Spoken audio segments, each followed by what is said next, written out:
सामने लेकर आए हैं। इससे पहले अपने 2 पार्ट हो चुके हैं, आपने नहीं देखे हैं तो लिंक उनका नीचे डिस्क्रिप्शन बॉक्स में, इस वीडियो को देखने के बाद उसको जरूर देखें। और आज का दिन विशेष है क्योंकि आज है शिक्षक दिवस। आप सभी मित्रों को शिक्षक दिवस की बहुत बहुत हार्दिक शुभकामनाएं। कुछ मित्रों का कल की क्लास में कमेंट आ रहा था कि सर हमें इसका पीडीएफ चाहिए, तो मैं बता दूं कि इतना हमें टाइम नहीं मिलता है मुझे कि आपके लिए मैं पीडीएफ उपलब्ध करवा सकूं। फिर भी यदि आपको पीडीएफ यदि मिलेगा तो आप नीचे लिंक दिया हुआ है डिस्क्रिप्शन बॉक्स में टेलीग्राम का और इंस्टाग्राम का, वहाँ पर आप फॉलो कर लीजिए। जैसे ही उसका पीडीएफ आपको आएगा इस टॉपिक का तो आपको वहाँ पर उपलब्ध करवा दिया जाएगा टेलीग्राम ग्रुप में और इंस्टाग्राम पर।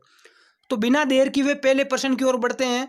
बहुत ही ज़्यादा महत्वपूर्ण प्रश्न है। इस बार महिला बाल अपराध का अपने इस चैनल की क्लास से एक भी प्रश्न बाहर नहीं जाएगा, ये मेरा वादा है आपके साथ। अपनी जितनी भी क्लास हुई है, सारी क्लास जो स्टूडेंट देख रहा है उसको एग्जाम में वो देखते ही, प्रश्न को देखते ही सीधा आंसर पर टिक मारेगा, इतना मेरे साथ आपको मैं विश्वास दिलाता हूं। और एग्जाम नज़दीक आ गया है, इसलिए आप इन प्रश्नों को नोटबुक में लिख लिया करो, साथ में उसका आंसर लिख लिया करो, ताकि इससे आपकी डबल प्रैक्टिस होगी और एग्जाम के टाइम में भी आपको बहुत ज़्यादा मदद मिलेगी, ताकि एग्जाम में बैठने से पहले 2 दिन पहले आप इनको एक बार देख के जाओ वापिस। तो पहला प्रश्न आपके सामने स्क्रीन पर, यदि कोई 16 वर्ष का बच्चा अपनी माता के कहने पर किसी को चाकू मारता है तो कौन सी धारा के तहत बालक अपराधी नहीं है? इस प्रश्न का राइट आंसर होगा मित्रों, बहुत ही अच्छा प्रश्न है। यदि 16 वर्ष का बच्चा है यानी 18 वर्ष से कम का यदि बच्चा है वो किसी को चाकू यदि मार देता है किसी के कहने पर, तो इसमें बालक अपराधी नहीं माना जाएगा, बल्कि उसके माता पिता ही इसके अपराधी माने जाएंगे। इस प्रश्न का राइट आंसर डी होगा, धारा 89 के तहत बालक अपराधी नहीं है। प्रश्न संख्या 2 आपके सामने स्क्रीन पर, निम्न में से कौन सा कथन गलत है?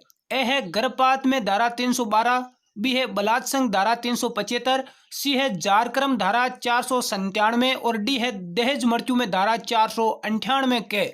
तो देखो, गर्भपात के लिए धारा 312 लागू होती है, बलात्संग यानी बलात्कार के मामले में धारा 375 है, जारक्रम में धारा 497 है, जबकि दहेज मृत्यु इसका राइट आंसर डी होगा, दहेज मृत्यु धारा 498 के नहीं। तो फिर देखो, दहेज मृत्यु के लिए कौन सी धारा है जो लागू होती है? तो धारा 304 ख लागू होती है, ध्यान रखना, धारा 304 ख दहेज मृत्यु के लिए लागू होती है। अब धारा 498 के जो दिया हुआ है ये धारा किसमें लागू होती है? तो ये धारा लागू होती है, कोई विवाहित महिला है उसके साथ मान लो उसका पति शराब पीकर उसको प्रताड़ित करता है, उसके जो सास ससुर हैं वो किसी भी प्रकार से उस महिला का मानसिक या शारीरिक रूप से शोषण करते हैं, गाली गलौज देते हैं, तो इस मामले में उस परिवार के विरुद्ध धारा 498 के लागू होती है। तो इस प्रश्न से आपके 4 से 5 प्रश्न कवर हो गए। बढ़ते हैं नेक्स्ट प्रश्न की ओर। प्रश्न संख्या 3 है, बलात्संग की परिभाषा का उल्लेख किस धारा में किया गया? देखो, ये बलात्संग नाम आ रहा है ना, ये बलात्संग बलात्कार ही है, आपको एग्जाम में बलात्कार नाम नहीं मिलेगा बल्कि बलात्संग मिलेगा। तो इसकी परिभाषा का उल्लेख किस धारा में किया गया है?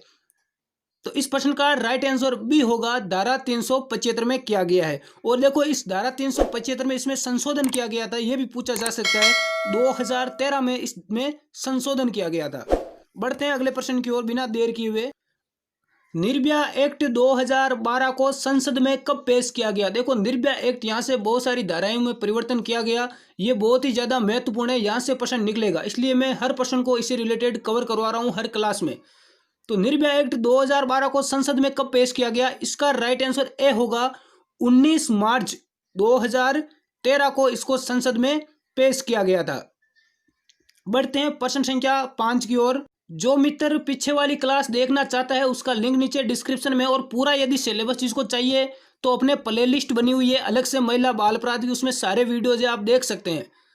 प्रश्न है, स्त्री धन से संबंधित आईपीसी यानी भारतीय दंड संहिता की कौन सी धारा है स्त्री धन से संबंधित?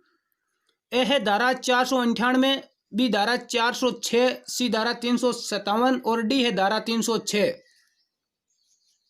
इस प्रश्न का राइट आंसर बी होगा, धारा 406, ये स्त्री धन से संबंधित है। बढ़ते हैं अगले प्रश्न की। प्रश्न संख्या 6 है, वेलजी भाई प्रजापति बनाम स्टेट ऑफ गुजरात मामला किससे संबंधित है? ए है बाल विवाह, बी है दहेज प्रथा, सी है बलात्संग और डी है स्त्री की लज्जा भंग। तो वेलजी भाई प्रजापति बनाम स्टेट ऑफ गुजरात मामला ये संबंधित है बाल विवाह से। इसका राइट आंसर ए होगा। बढ़ते हैं अगले प्रश्न की ओर। राजस्थान पुलिस कांस्टेबल की तैयारी करने वालों के लिए एक बहुत ही बड़ी सूचना है कि अपने चैनल पर राजस्थान करंट अफेयर्स का पिछले 6 महीनों का वीडियो जल्दी आने वाला है, इसलिए चैनल को सब्सक्राइब कर लें ताकि 1-2 दिन में वो वीडियो आते ही आपको उसका लाभ मिल सके। पूरा करंट अफेयर्स है, क्योंकि करंट अफेयर्स का राजस्थान जीके के साथ में 5 से 6 प्रश्न पूछे जा रहे हैं एग्जाम में। प्रश्न है आपके सामने, महिला को उसके पति या नातेदार द्वारा उत्पीड़ित किया जाए तो कौन सी धारा लागू होती। मान लो कोई महिला है, उसका पति या उसके सास ससुर या उसके कोई भी रिश्तेदार उसको किसी भी प्रकार से उत्पीड़ित करते हैं तो कौन सी धारा उस पर लागू होगी। तो इसका राइट आंसर बी होगा, धारा 498 ए इसमें लागू होती है। अब देखो धारा 304 बी ये किस में लागू होती है, मैंने बताया था पहले, ये दहेज मृत्यु में लागू होती है। धारा 306 जो दी हुई है ये होती है आत्महत्या में लागू। ये आत्महत्या वाला ये टॉपिक हमारे है नहीं। और इसके अंदर जो धारा 354 है इसका आपको पता ही है सभी को। अब बढ़ते हैं प्रश्न संख्या 8 की ओर। दहेज निषेध अधिनियम 1961 में दहेज की परिभाषा किस धारा में दी गई है। तो दहेज की परिभाषा धारा 2 में दी गई है। इसका राइट आंसर भी होगा धारा 2। अब देखो जो धारा 1 है, धारा 2 है, जो धारा 3, 4 है, इन सब के बारे में अलग अलग है, आपको इनके बारे में पता होना चाहिए। धारा जो 3 है, इस धारा 3 में है दहेज लेना व दहेज देना दोनों अपराध है, सजा 5 साल होती है। धारा 4 के अंदर दहेज की मांग करने पर दंड का प्रावधान किया गया, या किसी प्रकार का अखबार न्यूज़पेपर में विज्ञापन देना। अगला प्रश्न है कि दहेज निषेध अधिनियम 1961 को लागू कब किया गया। तो दहेज निषेध अधिनियम 1961 को लागू किया, इसका राइट आंसर भी होगा 1 जुलाई 1961 को लागू किया गया।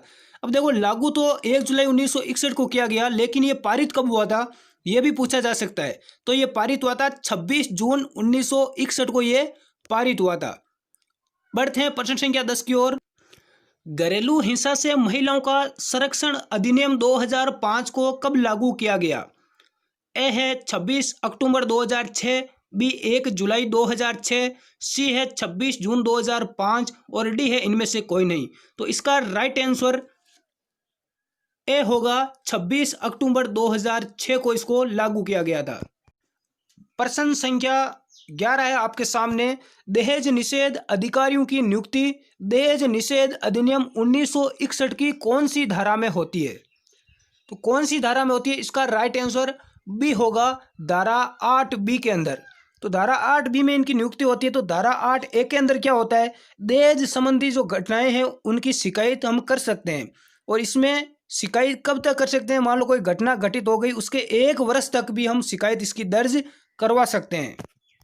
यहाँ बात करें धारा 9 की, तो धारा 9 में क्या होता है मित्रों, केंद्र सरकार इस अधिनियम में संशोधन कर सकती है, केंद्र सरकार। और धारा 10 के अंदर जो हमारी राज्य सरकार है राजस्थान की, इस अधिनियम में अपने नियम बना सकती है या कुछ नियमों में बदलाव कर सकती है और भी कुछ नियम इसमें ऐड कर सकती है। तो बढ़ते हैं अगले प्रश्न में।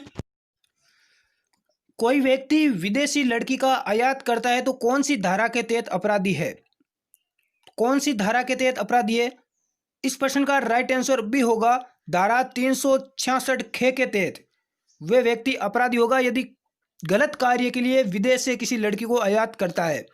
अब देखो धारा 366 इसमें क्या लिखा गया है कि स्त्री को संभोग के लिए उकसाना, तो इसके लिए धारा 366 लागू होती है। और धारा 366 के ये लागू होगी यदि स्त्री 18 वर्ष से कम है तो धारा 366 के लागू होगी, और 18 साल से यदि ऊपर है तो धारा 366 खे इसके अंदर लागू होगी। आप लिखते रहो किसी नोटबुक में ताकि आपको ये धाराएं याद करने में आसानी हो। अगला प्रश्न है, किस धारा के तहत स्त्री की सहमति के बिना गर्भपात करवाना अपराध है। तो इस प्रश्न का राइट आंसर भी होगा धारा 313 के तहत स्त्री की सहमति के बिना यदि गर्भपात करवाया जाता है तो वो कानूनी अपराध है और इसमें सजा होगी 10 वर्ष तक। अब धारा 312 में क्या दिया हुआ है, धारा 312 में है गर्भपात करवाना कानूनी अपराध है, इसमें सजा 7 वर्ष तक और साथ में जुर्माना। धारा 314 में क्या है, गर्भपात के दौरान यदि स्त्री की मृत्यु होने पर धारा 314 लागू होती है और इसमें भी सजा 10 वर्ष की है। धारा 315 बच्चे को जन्म लेने से रोकना यानी प्रसव रोकना, इसके अंदर धारा 315 लागू होगी। धारा 316, 317, 318। धारा 316 बच्चे की जन्म के उपरांत हत्या करना। कुछ लोग क्या करते हैं, यदि लड़की होती है तो उसकी हत्या कर देते हैं, तो धारा 316 लागू होगी। धारा 317 12 वर्ष तक के बच्चे को घर से बाहर नहीं निकाल सकते माता पिता, यदि ऐसा करते हैं तो धारा 317 के तहत 7 वर्ष की सजा होगी। धारा 318 मृत नवजात का अंतिम संस्कार करना अनिवार्य है। मान लो कोई बच्चा है, उसकी मान लो मृत्यु हो जाती है जन्म के समय, तो उसका अंतिम संस्कार करना बहुत ही ज़्यादा जरूरी है। बढ़ते हैं अगले प्रश्न की ओर। अगला प्रश्न आपके सामने है, बलात्संग के बाद उस व्यक्ति का वीडियो फोटो वायरल करना अपराध है, कौन सी धारा के तहत? आपने देखा होगा कई बार इस प्रकार के जब काम किए जाते हैं तो उसमें उस महिला हो चाहे व्यक्ति हो, उसका वीडियो वहां पर बना लिया जाता है, शूट कर लिया जाता है, फोटो खींच ली जाती है, उसको वायरल कर दिया जाता है, उसकी पहचान वायरल कर दी जाती है। तो कौन सी धारा इसके अंदर लागू होती है? तो इसका राइट आंसर बी होगा, धारा 228 के इसमें लागू होगी। और इसके साथ में ही सजा होगी, कितनी सजा होगी? 2 वर्ष तक की इसमें सजा होती है। यदि आप वीडियो या फोटो वायरल कर देते हो किसी का, तो इसमें आपको 2 वर्ष तक की सजा होगी। तो बहुत ही ज़्यादा यहाँ पर धाराएं थोप दी गई है आपके ऊपर, आज से आप ब्रह्मचारी बन जाना। बढ़ते हैं अगले प्रश्न की ओर। आज का अंतिम प्रश्न है, महिला को बहला फुसलाकर शादी करना किस धारा के तहत अपराध है? धारा 228, धारा 366, धारा 312 और धारा 314। बेला फुसलाकर महिला से कोई शादी करता है तो इस मामले में धारा 366 लागू होती है। इसका राइट आंसर भी होगा। और इसके अंदर या बेला फुसलाकर शादी करना, महिला का अपहरण करना, इसमें सजा होती है वो 10 वर्ष तक इसमें सजा मिलती है। तो आज की ये क्लास कैसी लगी नीचे कमेंट करके आप जरूर बताया करो। वीडियो को लाइक कर दिया करो, चैनल को सब्सक्राइब कर लो ताकि राजस्थान का करंट अफेयर्स का वीडियो भी आपको सबसे पहले मिल सके। कोई भी आने वाली न्यूज़ आपको इस चैनल पर सबसे पहले दी जाती है। तो मिलते हैं साथियों अगली क्लास में। धन्यवाद, जय हिंद। 7:30 बजे अपनी रेगुलर क्लास चलेगी।